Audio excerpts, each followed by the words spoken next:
અભય થઈને નિષ્પક્ષતાથી નિરપેક્ષ રીતે વાસ્તવિકતાનો અરીસો રૂપી સચોટ માહિતી લાવતો સત્યની સાથે અભય ટાઈમ્સ।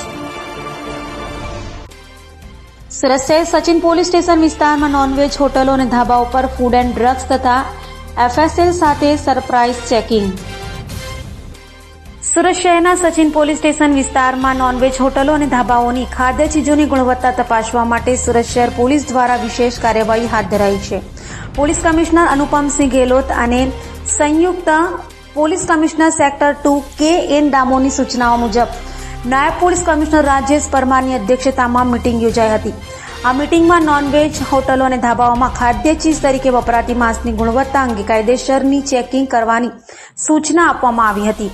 આ કામગીરીમાં મદદનીશ પોલીસ કમિશનર NP ગોહિલના માર્ગદર્શન હેઠળ ફૂડ એન્ડ ડ્રગ્સ અધિકારી, FSL અધિકારી અને પશુ ચિકિત્સકને સાથે રાખી અલગ અલગ ટીમો બનાવી સચિન વિસ્તારમાં આવેલ મિડનાઇટ હોટલ, દાવત હોટલ, તંદુર હટ હોટલ, અલકાદરી હોટલ, નાનાવાડી હોટલ, અમદાવાદી તવાફાઈ હોટલ, હાજરી ચિકન હોટલ સહિતના નોનવેજ હોટલો અને ધાબાઓમાં સરપ્રાઇઝ ચેકિંગ કરવામાં આવી। ચેકિંગ દરમિયાન શંકાસ્પદ નોનવેજ ફૂડના નમૂનાઓ લેવામાં આવ્યા અને પુષ્ટિકરણ માટે મોકલવામાં આવ્યા છે। પુષ્ટિકરણ અહેવાલ મળતા આગળની કાયદેસરની કાર્યવાહી હાથ ધરવામાં આવશે। આ પગલાંથી ખાદ્ય સુરક્ષા તેમજ નાગરિકોના આરોગ્યની સુરક્ષા સુનિશ્ચિત કરવામાં આવશે। સુરત પોલીસ આ પ્રકારની નિયમિત ચેકિંગ દ્વારા ખાદ્ય વ્યવસાયોમાં ગેરકાયદેસર પ્રવૃત્તિઓને અટકાવવાનું લક્ષ્ય રાખે છે। સચિન પોલીસ સ્ટેશન વિસ્તારમાં નોનવેજની હોટલ અને ધાબાઓ ચાલતા હોય છે।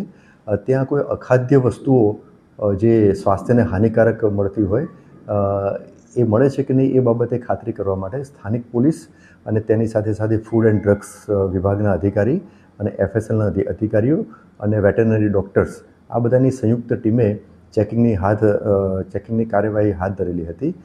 તે દરમિયાન આ સંયુક્ત ટીમે સચિન પોલીસ સ્ટેશનની હદમાં આવેલ મિડનાઇટ હોટલ, દાવત હોટલ, તંદુર હટ હોટલ, અલ કાદરી હોટલ, નાનાવાડી હોટલ, અમદાવાદી તવા ફ્રાય હોટલ અને હાજી ચિકન હોટલ અને બીજા નાના નાના ધાબાઓ એમાં સરપ્રાઇઝ ચેકિંગ કરી ચેકિંગની કામગીરી હાથ ધરેલી હતી। અને આ ધાબા અને હોટલોમાં વિવિધ સેમ્પલો FSLના અધિકારી અને ફૂડ એન્ડ ડ્રગ્સના વિભાગના અધિકારીઓએ સાથે રાખી અને લેવામાં આવેલી હતી। અને આ જે સેમ્પલ લઈ અને એને વધુ પરીક્ષણ અને પૃથ્થકરણ કરવા માટે ફૂડ એન્ડ ડ્રગ્સના વિભાગના અધિકારીઓ એમની લેબમાં લઈ ગયેલા હતા। અને આ સેમ્પલના પરીક્ષણ થયેથી જે કંઈ રિપોર્ટ આવશે એ આધારે આગળની કાયદેસર કાર્યવાહી હાથ ધરવામાં આવશે।